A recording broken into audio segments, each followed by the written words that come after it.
భావము. ఏమో సఖీ, ఇదేమి ముందుగా మమ్ముణ్ణి లేపుదనంటివి కదా, ఇంతవరకు నువ్వు పండుకునే ఉన్నావేమి? లెమ్ము, తెల్లవారిపోయినది. చూడు, మీ పెరటిలో ఎర్ర కలువలు విచ్చుకున్నవి, నీలోత్పలాలు ముకుళించినవి.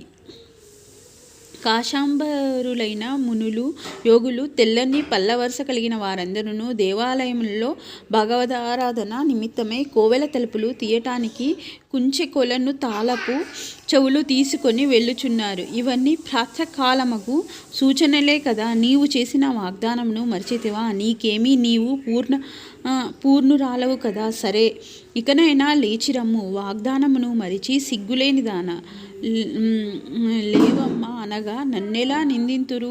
నేనేమి చేయవలెను ననగా, శ్రీచంక చక్రములచే విరాజిల్లుచున్న విశాల సుందర భుజములు గలవానిని, పంకజాక్షుని, శ్రీకృష్ణుని గణములను మధురమైన స్వరమును కీర్తించవలెను. మేము నీతో కలిసి పాడెదము. ఇట్లు గోష్ఠిగా సంకీర్తన చేసిన మన వ్రతము ఫలించగలదు. కావున వెంటనే మేలుకొనువమ్మా అని గోదాదేవి ఈ పాశురంలో 9వ గోపికను లేపుచున్నది.